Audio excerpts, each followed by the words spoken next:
Today, we will learn and reflect on the Iliad and the moral lessons it teaches us and why it so deeply affected the Greek and Western culture. Now you may ask, how can we benefit from pondering the Iliad? We cannot truly understand the culture of the ancient Greeks and Greek philosophy, nor can we truly understand and properly interpret the stories of the patriarchs in the Old Testament until we realize that these cultures were, by necessity, warrior cultures that were far less secure and far more brutal than the secure and peaceful existence that we take for granted today in the modern world. At the end of our talk, we will discuss the sources we use for this video and my blogs, which also cover this topic. Please, we welcome interesting questions in the comments. Sometimes these generate short videos of their own. Let us learn and reflect together.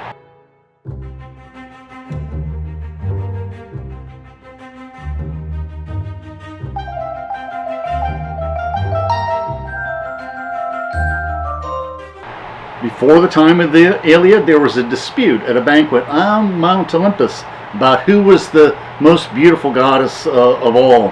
And Zeus asked Paris, a prince of Troy, to choose the most beautiful from Hera, Athena, and Aphrodite because Zeus didn't want to get involved in this losing debate. Escorted by Hermes, the three goddesses bathed in the spring of Mount Ida and approached Paris as he herded his cattle. Having been given permission by Zeus to set any conditions that he saw fit, Paris required that the goddesses undress before him. Still, Paris could not decide. All three were ideally beautiful, so the goddesses attempted to bribe him to choose among them. Hera offered him ownership of all Europe and Asia.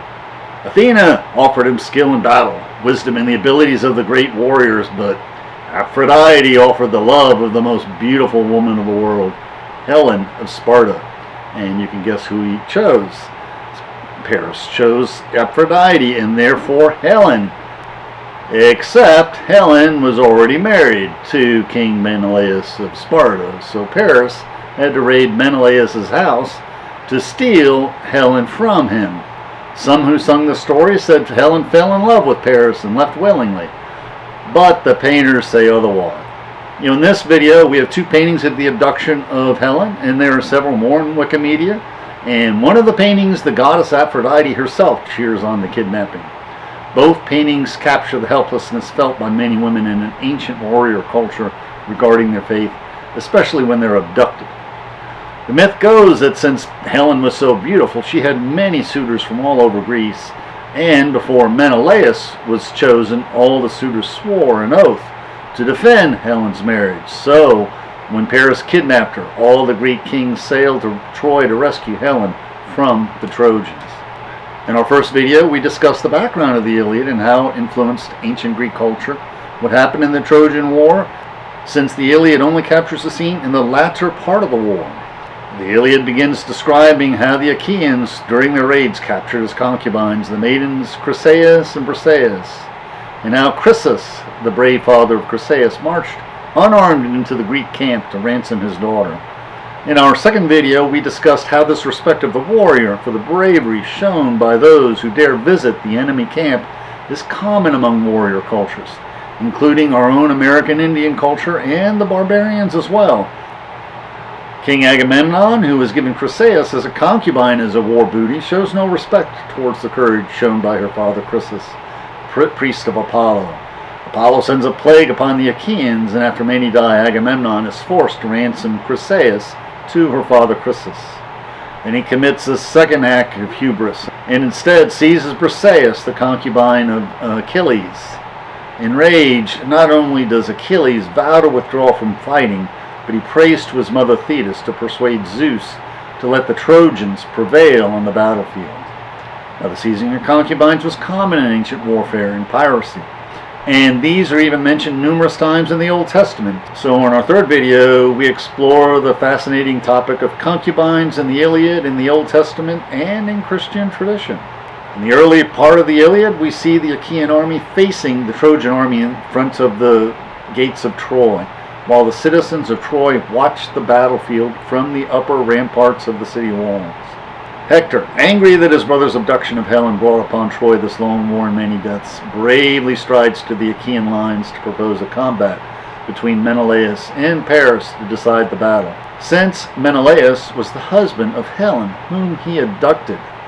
And the battle lines are forming, but before the battle commences, and the Iliad says this: Hector raked his brother with insults, stinging taunts. Paris, appalling Paris, our prince of beauty, mad for women, you lure them all to ruin. Would to God that you had never been born and died unwed. That is all I would ask. Better that way by far than to have you strutting here in outrage, a mockery in the eyes of all of our enemies. Hector bravely approaches the Achaean line and proposed that a duel between Paris and Menelaus determine the outcome of the battle. The Achaeans agree, but before the duel begins, they need to offer a sacrifice to the gods. Old King Priam on the walls of Troy spies Helen, but amazingly shows no anger, even though she was the cause of this long war and much bloodshed and the lives of many Trojans. Old King Priam calls to Helen, "Come over here, dear child, sit in front of me, so you can see your husband of long ago, your kinsmen and your people. I don't blame you. I hold the gods to blame. They are the ones who brought this war upon me." Then he asks her to point out the Greek warrior she spies on the field. And Helen, the radiance of women, answered Priam, "I revere you so, dear father, dread you too. If only death had pleased me then, grim death. That day I followed your son to Troy, forsaking my marriage bed, my kinsmen, and my child, my favorite then, now full grown, and the lovely comradeship of women my own age. Death never came, so now I can only waste away in tears." This is a common theme in these ancient warrior cultures. Women just did not have much choice as to whom they would marry, and often they were captured in battle and expected to be the good wife to the soldier who captured them. We, in our very different modern culture, tend to judge Helen much more harshly than does Homer, although Homer is not enthusiastic in his tolerance for her behavior and attitude. For many pages, the tragically radiant Helen relates to Priam the many characters in the noble world she left behind in Greece. They spy Odysseus, broad-shouldered, raging behind the lines like a ram. And she talks about Menelaus and the clear-speaking noble Agamemnon. Helen points out many more Greeks to Priam, but two she cannot find. Her blood brothers, who had long been dead, lying in the life-giving earth of the dear land of their fathers, as she had been gone so long from her own. Back on the battlefield, the duel between Paris and Menelaus commences. We find that Paris is more of a lover than a fighter, and our Romeo Paris has been subdued on the battlefield and is about to be done in when the gods interfere, behaving badly. Aphrodite, the goddess of love and lust, decides to save her beloved Romeo Paris. There's no objection from Paris as Aphrodite swoops down to scoop up her Romeo in her protective arms, placing him in a corner of his palace in the dark warm bed he shared with Helen in sunnier times. How difficult it becomes to stop a war when it gains a life of its own. The wily Aphrodite changes her form to that of an old woman to lure Helen into her bed while the battle rages below, but Helen is not fooled. Helen knows this is not a hag. Helen knows this is really Aphrodite in disguise. Helen is pissed. Helen lets Aphrodite know she is pissed, although Aphrodite is a god. Helen protests to Aphrodite, "Maddening one, my goddess, oh what now? Lusting to lure me to my ruin yet again? Where will you drive me next? Off and away to another grand luxurious country? Have you a favorite mortal man there too? But why now? Because Menelaus has beaten your handsome Paris, and hateful as I am, he longs to take me home? Is that why you beckon here beside me now, with all the immortal cunning in your heart? Well, goddess, go to him yourself, you hover beside him. Abandon the god's high road and be immortal. Never set foot on Mount Olympus ever. Suffer for Paris, protect Paris, for eternity, until he makes you his wedded wife. That or his slave. No, I will never go back again. I would be wrong, disgraceful to share that coward's bed once more." What an amazing verse. This is like a discussion between Adam and God in reverse, except where Adam is arguing from weakness, blaming the woman that God gave to him. Here, Helen is chiding Aphrodite for behaving so badly, telling the goddess that he is your handsome Paris, no longer mine. Aphrodite can browbeat Helen into Paris' bed, but it is clear she has lost all respect for Paris, and without her respect, her love is lost. Professor Vandiver, who is a professor with the great courses who has an excellent lecture series on both the Iliad and the Odyssey, she comments that this dialogue demonstrates the futility of continuing a war over a Helen who no longer loves Paris anyway. Hector wonders, where is Paris? Why has he quit the duel? I suppose in the Iliad the Homeric heroes are just not impressed with goddesses flying down to rescue their favorites. So Hector goes into the gates of Troy to look for his wayward brother Paris. And there in the bedroom, Hector came on Paris, polishing, fondling his splendid battle gear, his shield and breastplate turning over and over his long curved bow. And there was his Helen of Argos. Seeing Paris, Hector rakes his brother with insults. What on earth are you doing? How wrong it is. Your people are dying around the city, the steep walls, dying in arms, and all for you the battle cries. His brother Paris babbles for a few paragraphs. Helen moans for her adulterous fate with her cowardly husband. But Paris promises to beat Hector to the Trojan gates to join in with the battle once again. But we hear the most touching part of the Iliad when Hector meets his wife and child to say goodbye to them. Hector is doomed. His wife begs Hector not to return to the battle. Hector reaches down to pick up his son, but the boy recoils, screaming at the sight of his own father. Terrified by the flashing bronze, the horsehair crest, the great ridge of the helmet nodding, bristling terror, so it struck his eyes. And his loving father laughed, his mother laughed as well. And glorious Hector, quickly lifting the helmet from his head, set it down on the ground, fury in the sunlight, and raising his son, he kissed him, tossed him in his arms, lifting a prayer to Zeus and to the other deathless gods. Zeus, all you immortals, grant this boy, my son, may be like me, and rule all Troy in power. And one day let him say he is a better man than his father. That day would never come, for the audience listening rapidly to the beats of the Iliad knew that after his death Troy would fall and that Troy would be sacked, that his precious mother Andromache would be enslaved by the Greeks, and the Greeks would hurl Hector's little boy Scamandarius over the walls of Troy, his head to be dashed on the rocks below. The Iliad has many stories within stories. In the stylized battles, often the enemies will pause to make speeches and converse before they fight. In one account, the Greek warrior Diomedes spies out his guest friend, the Trojan warrior Glaucon. Now, guest friends were the diplomats of the ancient world. When an embassy arrived in town from another city, they stayed in the house of their guest friend. They said to each other, "There are plenty of other Trojans to kill. There are plenty of other Greeks to kill.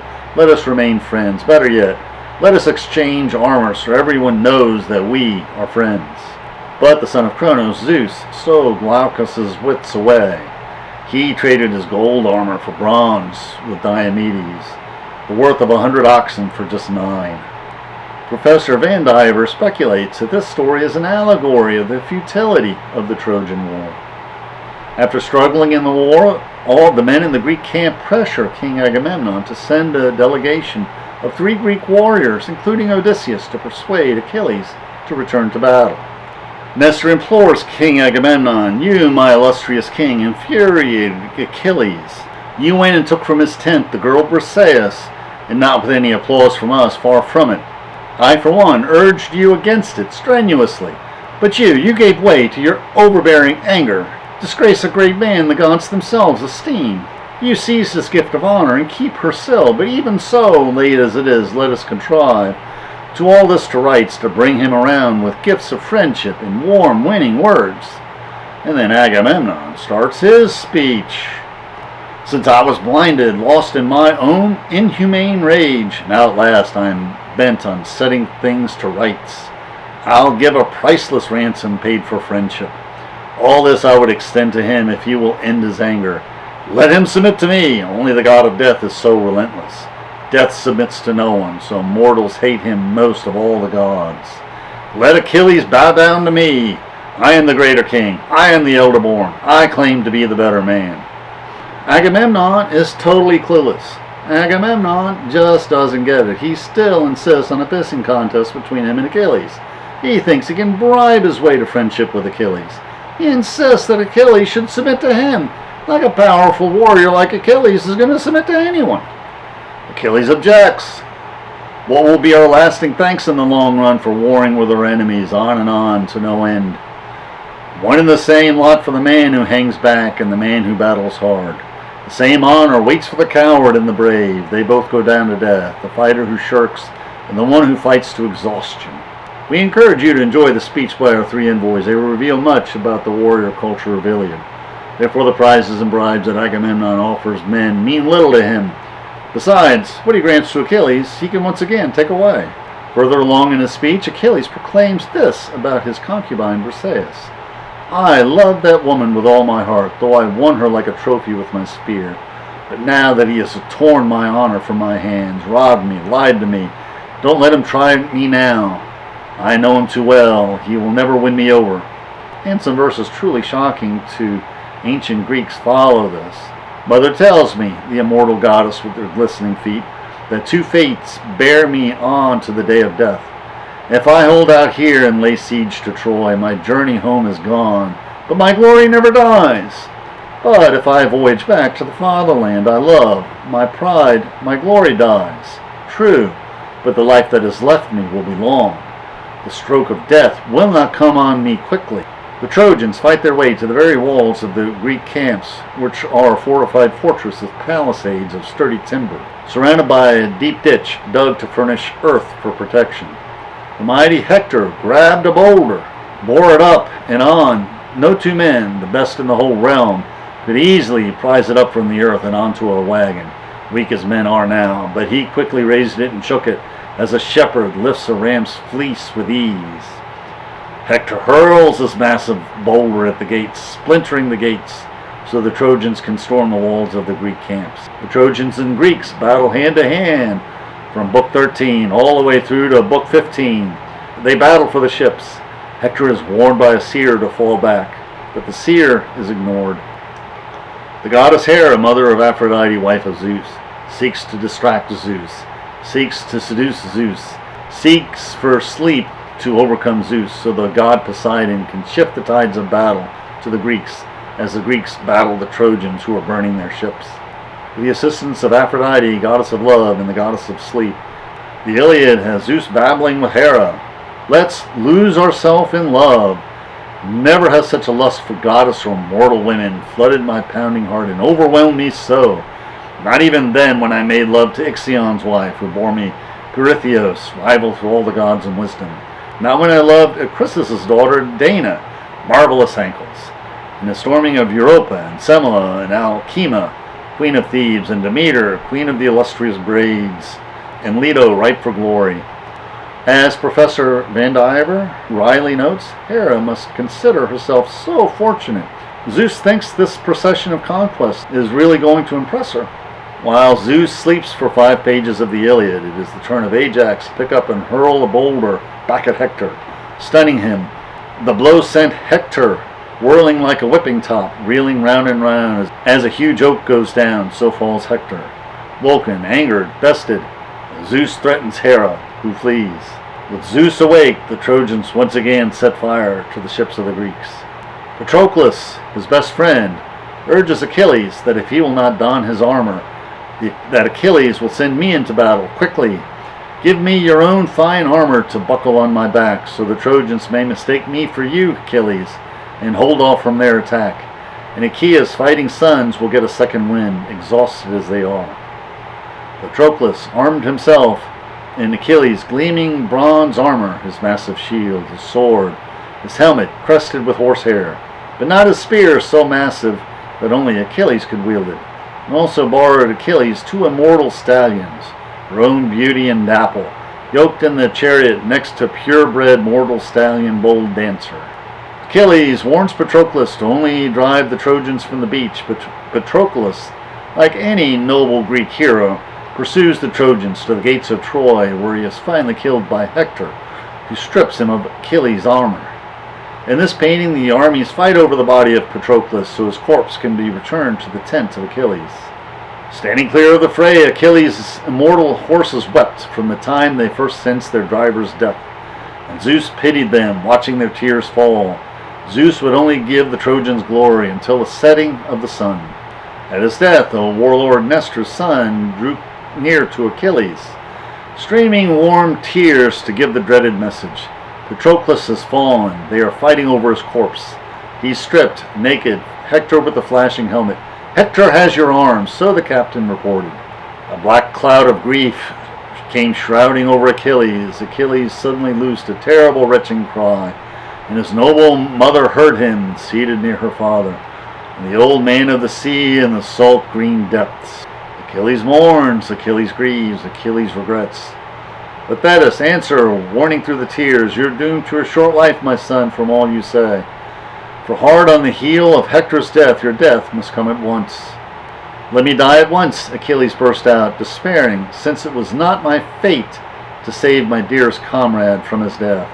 No, no, here I sit by the ships, a useless, dead weight on the good green earth. I, no man, my equal among the bronze-armed Achaeans, not in battle, only in war of words that others win.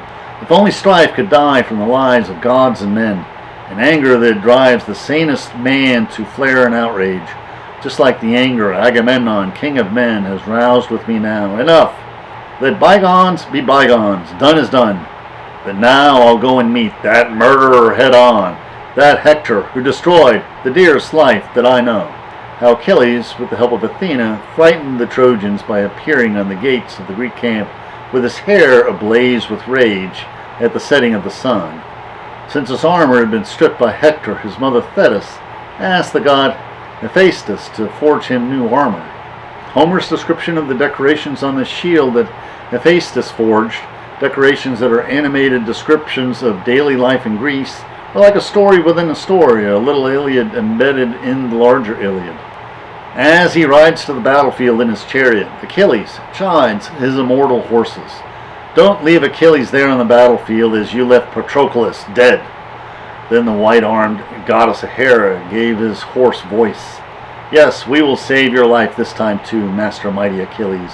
But the day of death already hovers near, and we are not to blame, but a great God is, and also the strong force of fate. But Achilles is not impressed. Why roam beauty, why prophesy my doom? Don't waste your breath. I know, well I know, I am destined to die here, far from my father and mother. This reminds us of another talking beast story in the Old Testament in Numbers 22, when Balaam is going where the Lord does not want him to go. And then the Lord opened the mouth of the donkey, and it said to Balaam, what have I done to you that you have struck me 3 times? Balaam said to the donkey, because you have made a fool of me, I wish I had a sword in my hand, I would kill you right now. Just as in the Iliad, Balaam is not surprised at all that a donkey spoke to him. But the donkey said to Balaam, am I not your donkey, which you have ridden all your life to this day? Have I been in the habit of treating you this way? And Balaam said no. What Balaam doesn't know is that an angel blocks his path. His ass sees the angel and refuses to pass, but Balaam does not see the angel and beats the donkey. Then the Lord opened the eyes of Balaam, and he saw the angel of the Lord sitting on the road with a drawn sword in his hand, and bowed down, falling on his face. And the angel of the Lord said to him, why have you struck your donkey these 3 times? I have come out as an adversary, because your way is perverse before me. The donkey saw me and turned away from me these 3 times. If it had not turned away from me, surely just now I would have killed you and let it live.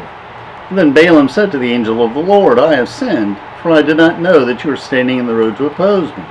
Now therefore, if it is displeasing to you, I will return home.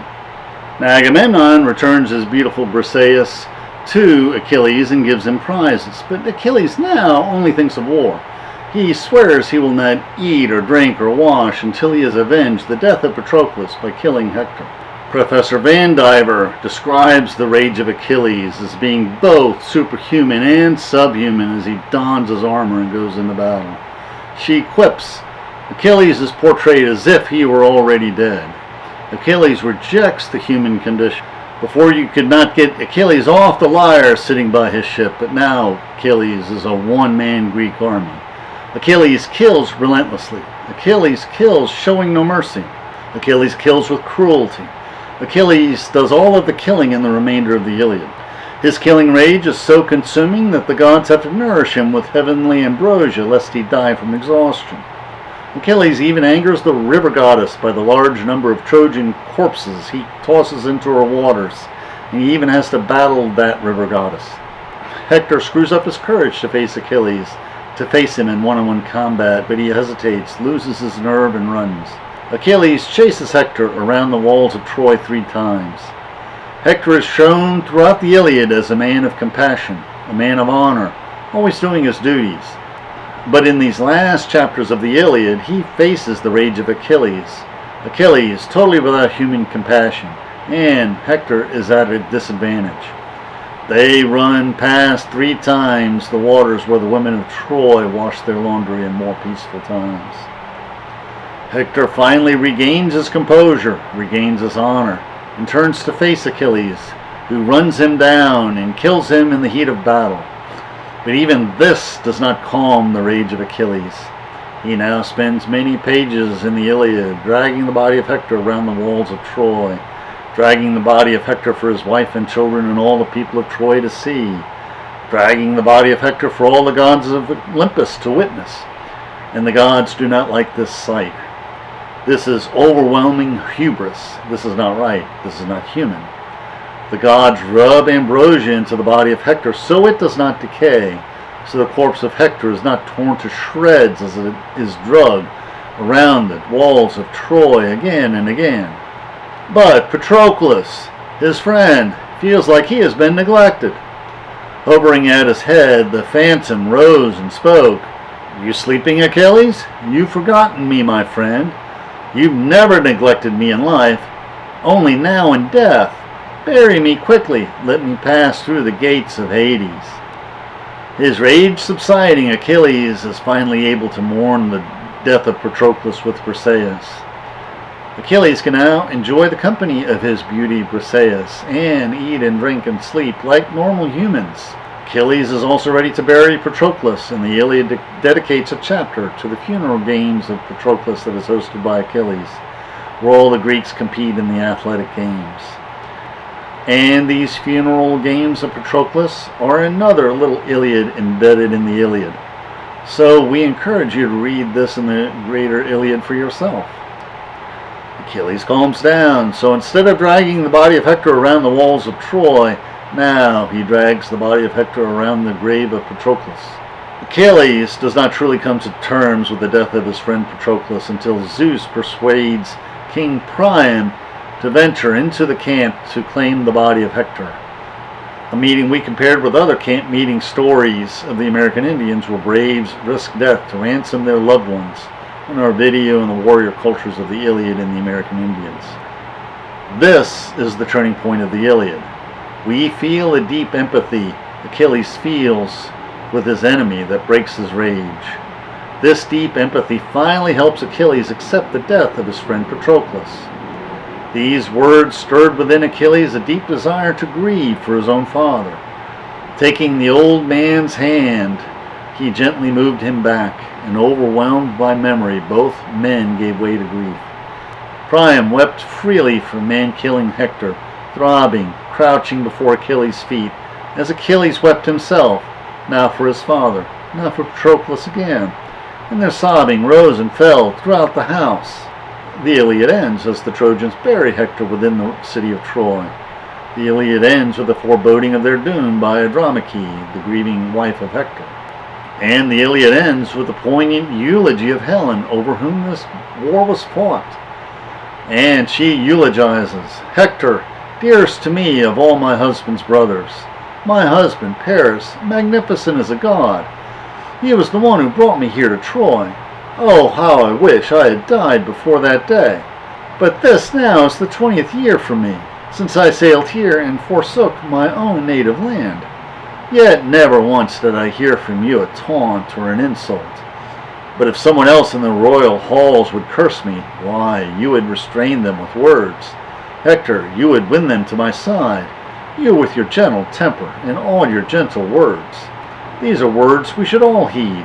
Like Helen in her final eulogy, we should seek to guard the reputation of our neighbors as if they were our own. Calling to mind the prayer of St. Ephraim, grant me to see my own sins and not to judge my brother. So the last line of the Iliad ends. And so the Trojans buried Hector, breaker of horses. Now we'll look at the sources we used for our video. This includes, of course, the Iliad itself by Robert Fagan's translation. The introduction's pretty good, and it's a joy to read. And we mentioned the Odyssey because the Odyssey covers several scenes in the Trojan War that are not included in the Iliad. And we also have, as one of our sources, the lectures by Elizabeth Van Diver of the Great Courses, the Iliad of Homer. Some additional material she includes in her lectures is a poem by a World War I soldier that imagined the fiery visage of Achilles, lit by Aphrodite at dusk above the trenches near the beaches where the Greek ships were moored, and how this frightened the enemy. She also discusses in greater depth the embassy of the 3 Greek soldiers to coax Achilles in battles, and the moral lessons we can draw from this camp meeting that went badly, and the funeral games of Patroclus, and many other observations.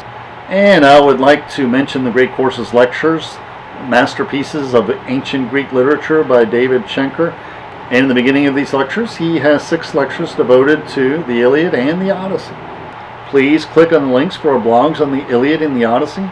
And please click on the links for our other YouTube videos on the Iliad and other interesting videos that will broaden your knowledge and improve your soul. Thank you.